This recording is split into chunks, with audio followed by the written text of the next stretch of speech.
Good morning, Mr. Zhang. My name is Dr. Ho. I'm one of the psychiatrists working in the mental health service. I received a referral letter from your GP who mentioned that you have some difficulties in getting onto the MRTs. Am I right? Yeah, I've been having difficulty for the past month or so. I just can't take the MRT. Yeah. Can you tell me a little bit more about what happens when you go into the MRT? Things actually happened a month ago. I was on board the SMRT from Bangkok back, on the line back to City Hall, and then the MRT actually broke down. Yeah, we were trapped in the MRT itself, and it was peak hour traffic, so there were a lot of people, shoulders to shoulders, and we were trapped in this confined place. There was no ventilation within the MRT itself, and then I started feeling a little bit not right. My heart was starting to pump faster. I could feel my heart racing. My hands were trembling. I feel slightly dizzy at that point in time as well. I wanted to throw out. Because I think there were just too many people, and then I feel uncomfortable in my tummy as well, and I was sweating quite a bit as well. I was just trapped in the place for about a pretty long time before the SMRT people came to rescue us. Yeah.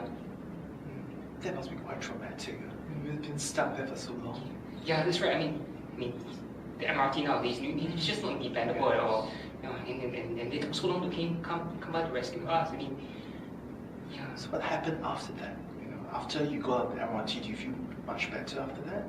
The whole incident actually, I was stuck there for about half an hour or so, but this physical discomfort, I had it for about 15 minutes or so, and I was feeling quite blank at a point in time.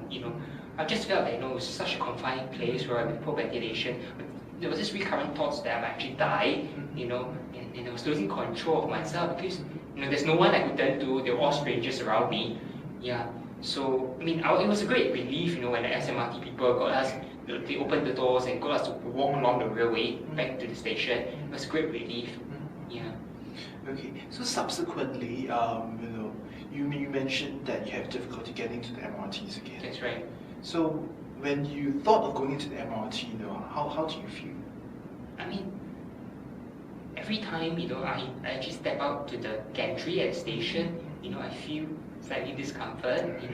When my heart starts pumping a bit faster, it's a bit racing, and I get a bit worried that I might be trapped again. I'm actually worried that I have similar symptoms the previous time that feeling so unwell in MRT. I'm worried that I might actually faint in the MRT and there's no one to actually help me. And of course, there's so many people around. It's embarrassing. For a guy like me to faint. I suppose I'm physically fit and everything. Yeah. We're just wondering, does this affect you taking other public transports or being in other crowded places as well? Yeah, ever since I try to avoid the MRT as much as I can, but whenever I try to take other modalities of transporting, for example, if I flag down a taxi, I'm worried that we will lock in the taxi as well. I'm worried that taxi might break down, and such a thing might happen as well. Because nowadays.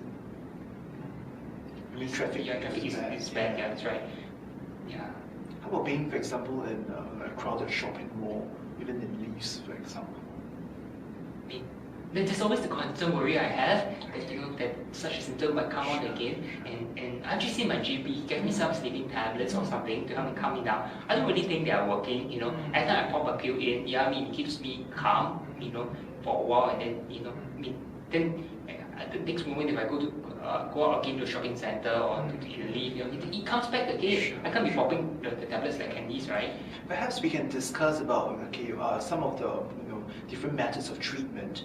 But going back to what you've been experiencing, I'm just wondering, in between all these episodes, how do you feel in terms? Do you get anxious in between? As in when I'm at home? When you're at home, for example, when you're at work. Okay. I get anxious nearing the time I need to leave work because I need to decide on which transport mechanism I need to take, whether is it the MRT or the taxi. So and I'm worried that such an attack will come on. And sometimes of course, I also worried that during my presentation itself, or even in my workplaces, I'm worried that the attack will come out again. You see, and I just collapse in front of all my colleagues. So it was more embarrassing because they know me. Yeah. So it seems like it does has affected you quite extensively in terms of your work. That's what Dr. Ho, I really hope that you could actually help me with my problem. I'm not sure what it is all about. I don't think seeing my GP is very helpful.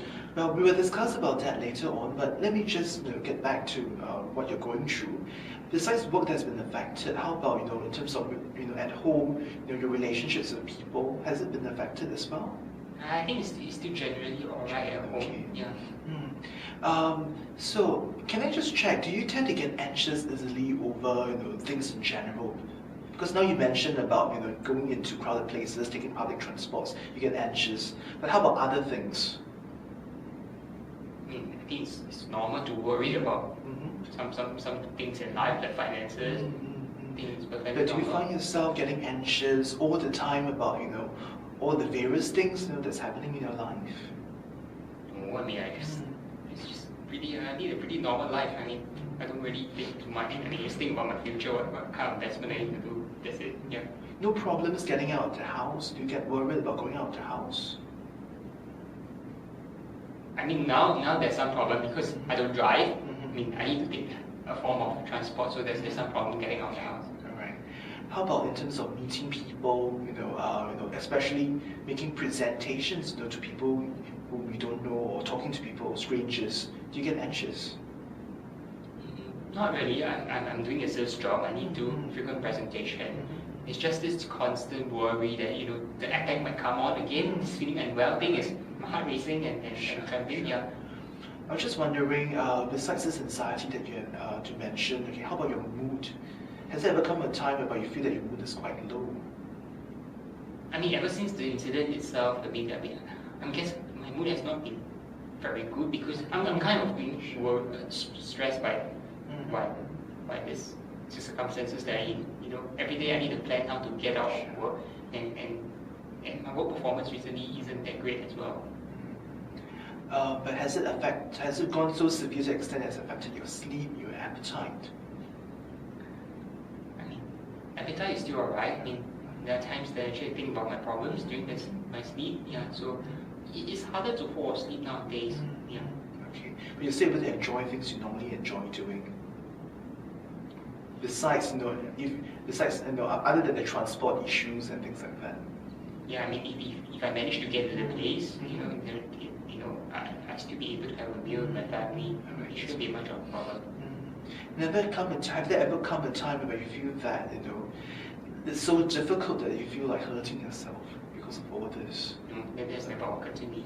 Okay, and I was just wondering, before the MRT incident happened, before the breakdown, things were all right for you?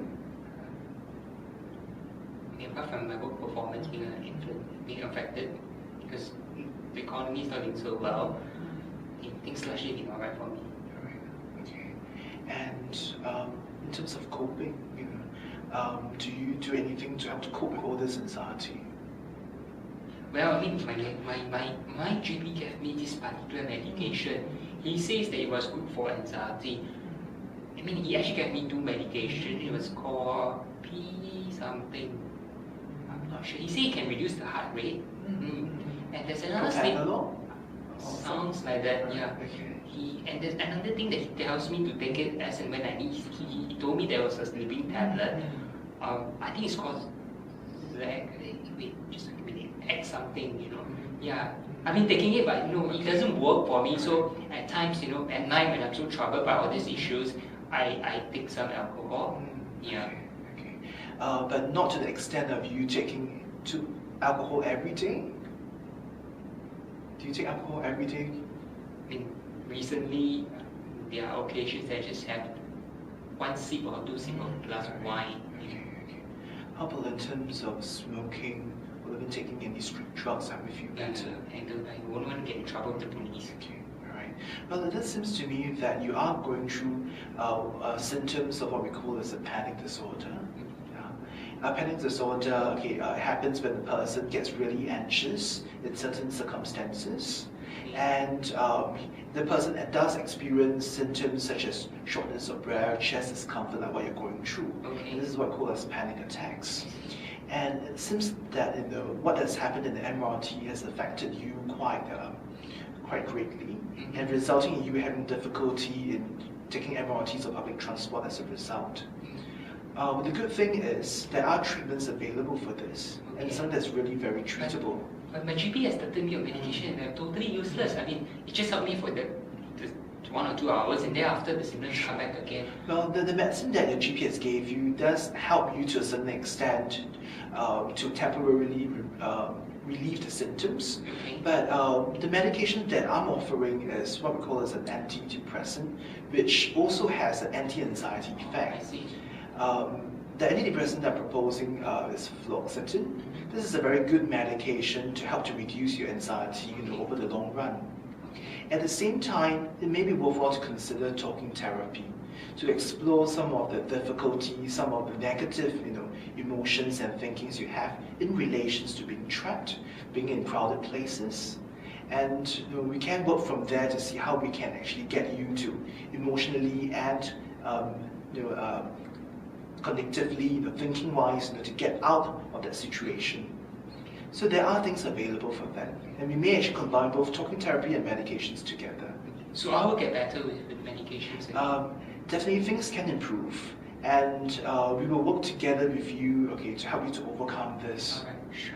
Plus, I can give you some pamphlets to read about, the medications and the talking therapies that we're proposing for you. Sure. And we can talk about it next time round. Okay. Thanks, Dr. Ho. Thank you.